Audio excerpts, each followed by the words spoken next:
Hello everyone. I hope you all are good and doing well.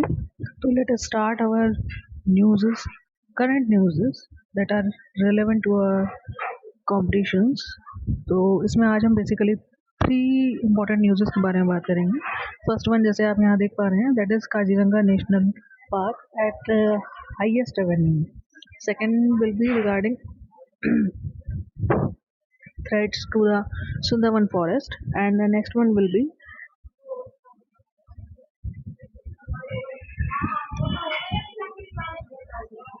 GIS mapping of national highways. तो start करते हैं. सबसे पहले हम बात करेंगे regarding Kaziranga national park eight highest Avenue.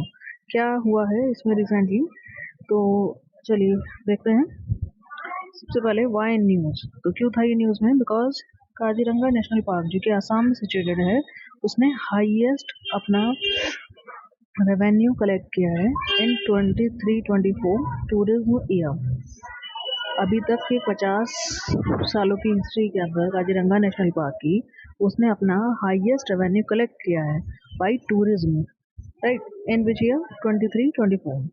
Okay, now the park witnessed a surge in visitors with a total of 3,27,493 tourist, जिसके अंदर 13,919 टूरिस्ट फॉरेनर्स थे यानी विदेशी थे, राइट. तो ये डाटा हमारे लिए इम्पोर्टेंट नहीं है फिलहाल. अगर क्वेश्चन पूछा जाए कि हाईएस्ट रेवेन्यू कौन से नेशनल पार्क का रहा तो दैट वाज काजीरंगा. अब इसके बाद हम जरा बात कर लेते हैं काजीरंगा नेशनल पार्क के बारे में. तो जैसे हमने बात किया कहाँ लोकेटेड है ये, in Assam, right. Okay, now the next thing is about Kaziranga National Park. तो क्या है ये? It is the single largest undistributed and representative area in Brahmaputra Valley in Assam. ये हमारा एक largest undistributed area है, यानी पैचेस में डिवाइडेड नहीं है, पूरा एक साथ बना हुआ है ये. और कहाँ पड़ता है ये? आसाम के अंदर ब्रह्मपुत्र वैली में, right. And the second thing is Kaziranga National Park is the home to the world's most one-horned rhinos. ये क्या है? इसकी एक सबसे बड़ी खूबी ये है कि ये दुनिया भर के जो वन हॉर्न राइनोज हैं यानी एक सींग वाले जो गैंडे हैं उनका एक घर है. नाउ इसके अलावा अगर पूछा जाए कि इसके अलावा दूसरे कौन सा हमारी वाइल्ड लाइफ सेंचुरी है, नेशनल पार्क है जहाँ वन हॉर्न राइनो हम देख सकते हैं, या काजीरंगा के बाद जो सेकंड पोजीशन पे आएगा that is Pavitra wild life sanctuary.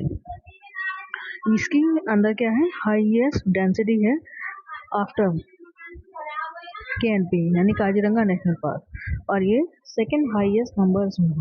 तो इसमें ध्यान रखिएगा यहाँ वर्ड यूज है हाईएस्ट डेंसिटी. तो अगर पूछा जाए कि वन हॉर्न राइनोज की हाईएस्ट डेंसिटी कहाँ है तो वो है पवित्रा वाइल्ड लाइफ सेंचुरी के अंदर. बट अगर पूछा जा रहा है कि सेकंड हाईएस्ट नंबर कहाँ है that is in Pavitra. Number की टर्म्स में अगर हाईएस्ट पूछा जाएगा तो that is will be KNP, and अगर डेंसिटी की टर्म्स में पूछा जाएगा तो that will be Pavitra wild life sanctuary.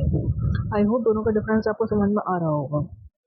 Now the next thing is conservation efforts in KNP is focused on big four species. One horn rhino के लिए specially famous है ये, बट इसके अलावा हम यहाँ पे 4 राइनोज के अलावा हम 3 और बिग कैट स्पीशीज जो हैं उनको बस फोकस कर रहे हैं. That is elephant, royal Bengal tigers and Asiatic water buffaloes. तो इन टोटल मिला के हमारे पास KNP में 4 स्पीशीज हैं जिनके ऊपर हम फोकस करते हैं. That is rhino, elephants, Royal Bengal tiger and Asiatic water buffalo. Okay, now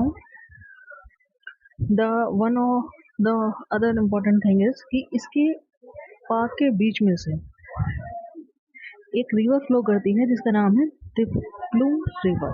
इसको याद रखिएगा कि अगर पूछा जाए कि दिप्लू रिवर कौन से वाइल्ड लाइफ सेंचुरी से फ्लो कर रहा है दैट कम्स फ्रॉम KNP, या ऐसा कह सकते हैं कि KNP से कौन सी रिवर फ्लो कर रही है दैट इज दिप्लू रिवर. ठीक है, तो this was all about Kaziranga national park.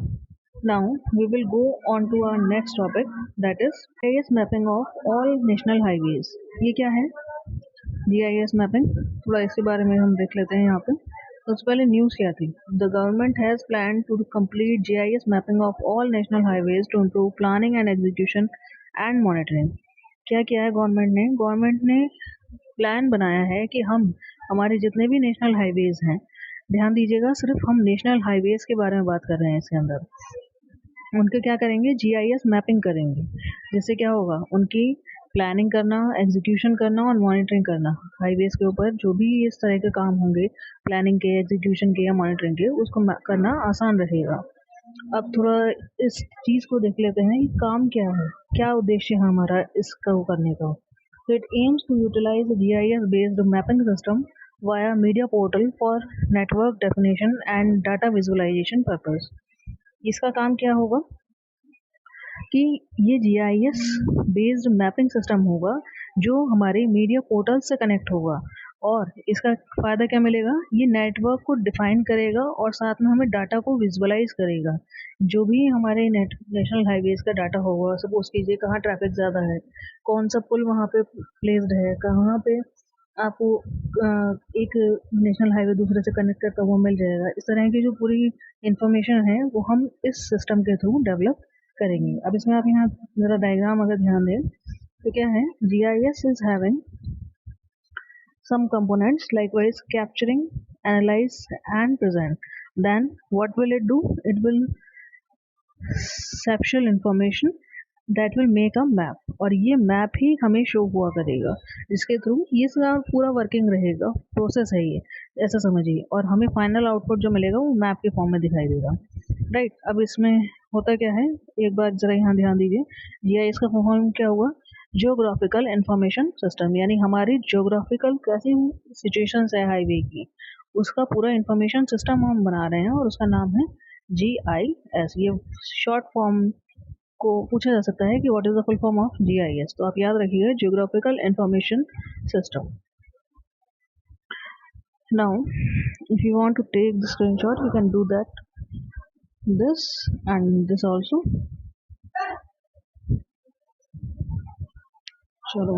So let's see the next slide. After this, features of GIS. क्या features हैं?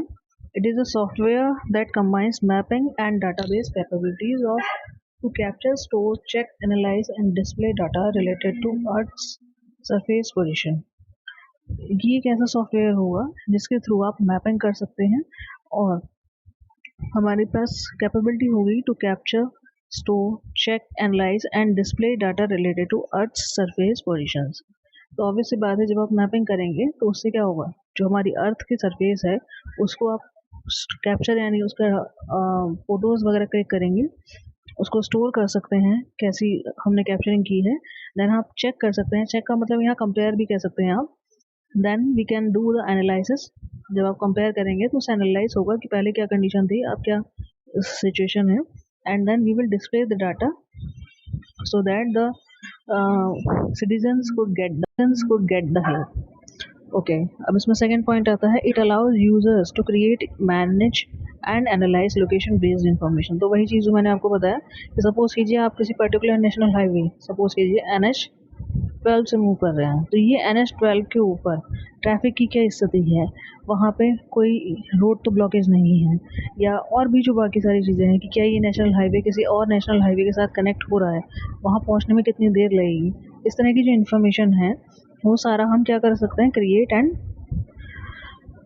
मैनेज होगी, और उसको फिर एनालाइज करके लोकेशन बेस्ड इन्फॉर्मेशन आपको मिल जाएगी। Then third point, it allows comparison of different types of information as population, income, landscape and infrastructure. तो वही चीज़ जो मैंने आपको बोला कि इसकी हेल्प से आप कंपैरिजन्स कर सकते हैं, जैसे कि पॉपुलेशन क्या है उस एरिया का, इनकम लेवल किस तरीके का है, देन लैंडस्केप किस तरह का एरिया है, जैसे हिली एरिया है या आपका प्लेन सरफेस है या माउंटेनी रीजन है, तो जो कुछ भी है वो आपको वहाँ पे कंपेयर होकर दिखाई देगा। देन इंफ्रास्ट्रक्चर, किस तरह की इंफ्रा वहाँ प्रेजेंट है, हॉस्पिटल्स हैं या नहीं हैं, स्कूलिंग है या नहीं है, इस तरह की जो इंफ्रा है हमारी बेसिक, उसके बारे में इंफॉर्मेशन इसमें गैदर की जाएगी। तो this was all about the features of GIS. Now again, if you want to take the screenshot, please take it. After that we will go on to our next topic, Sundarban ecosystem. क्या है news, पहले इसके बारे में थोड़ा समझ लीजिए, then we will go on to the Sundarban ecosystem. News में फिलहाल है, air pollution from Kolkata and Indo Gangetic plain threatens the Sundarban ecosystem. हुआ क्या है, एक रिसेंटली न्यूज़ आई थी कि जो एयर पॉल्यूशन है कोलकाता यानी वेस्ट बंगाल का और इंडो गंगेटिक प्लेन्स का, ये अपना नॉर्थ इंडिया वाला साइड जो है, बेसिकली अपना यूपी, बिहार, हरियाणा, पंजाब, इस तरह के जो एरियाज़ काउंट होते हैं, उसका जो एयर पॉल्यूशन है उसकी वजह से सुंदरबन इकोसिस्टम को थ्रेटन हो रहा है या उसमें इम्पैक्ट पड़ रहा है।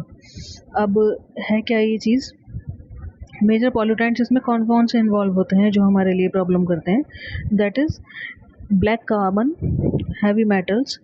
ये दोनों क्या करेंगे, एयर की क्वालिटी को डिग्रेड करते हैं, यानी हमारी जो एयर है उसको ख़राब कर रहे हैं।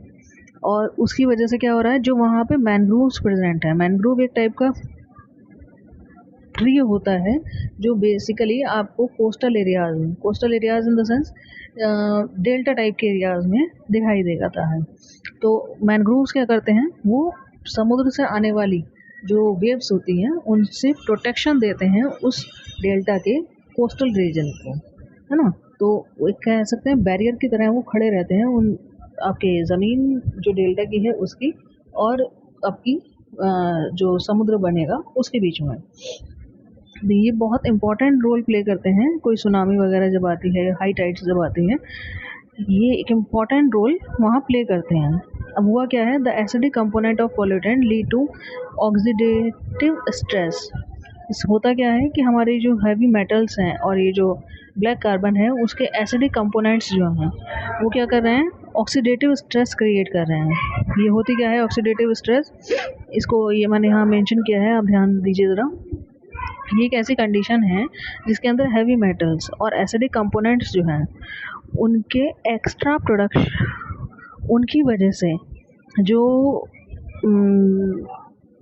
ट्रीज़ हैं उनकी सेलुलर सिस्टम के अंदर extra amount of reactive oxygenated species होता है। Okay, one more time. Oxidative stress एक ऐसी कंडीशन है जिसके अंदर हैवी मेटल्स और एसिडिक कंपोनेंट्स लीड करते हैं production of reactive oxygenated species यानी ROS। इन दोनों की वजह से, मेटल्स की वजह से और एसिडिक कंपोनेंट्स की वजह से, जो रिएक्टिव ऑक्सीजनेटेड स्पीशीज़ हैं वो एक्स्ट्रा वर्क करने लगते हैं। अब कोई भी सिस्टम है अगर एक्स्ट्रा वर्क करेगा तो उसमें क्या होगा, एक तो जो वो ऑक्सीजन एक्स्ट्रा क्रिएट कर रहा है वो किसी काम नहीं आएगी, दूसरा उस बॉडी के ऊपर एक्स्ट्रा प्रेशर पड़ेगा। तो क्या हो रहा है, उसकी वजह से सेल्स डैमेज हो रहे हैं ट्रीज़ के, और इस सेल के डैमेज होने से क्या हो रहा है, पूरा का पूरा ट्री के ऊपर एक कह सकते हैं निगेटिव इम्पैक्ट पड़ता है और उससे उसकी पूरी ओवरऑल जो हेल्थ है वो ख़राब होती है। अब जब धीरे धीरे हेल्थ ख़राब होगी किसी ट्री की तो क्या होगा, उससे उसका पूरा लाइफ साइकिल डैमेज हो जाता है। नाउ सुंदरबन इकोसिस्टम ये हमारे लिए क्यों इम्पोर्टेंट होता है, तो इसके कुछ पॉइंट्स मैंने यहाँ मेंशन किए हैं। जैसे फर्स्ट पॉइंट है, it is the largest mangrove ecosystem in India. हमारे इंडिया में सबसे ज़्यादा बड़ा मैनग्रोव सिस्टम जो है वो कौन सा है, सुंदरबन इकोसिस्टम। ये ऐसे पूछ लिया जाए कि सबसे ज़्यादा मैनग्रोव ट्रीज़ कहाँ मिलते हैं, तो that is in Sundarban, right. Now the second thing is it is the only mangrove forest in world inhabited bye tigers.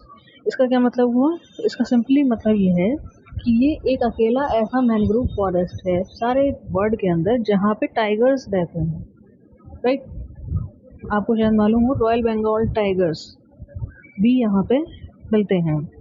Now the next thing is it is a mangrove area in delta formed by confluence of Ganga, Brahmaputra and Meghna rivers in Bay of Bengal।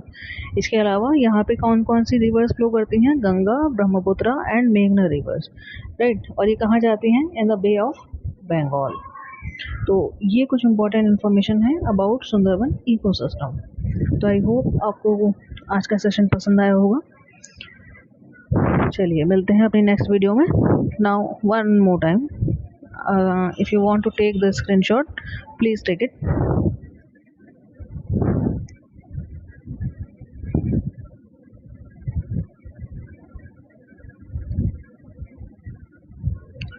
All right, thank you so much.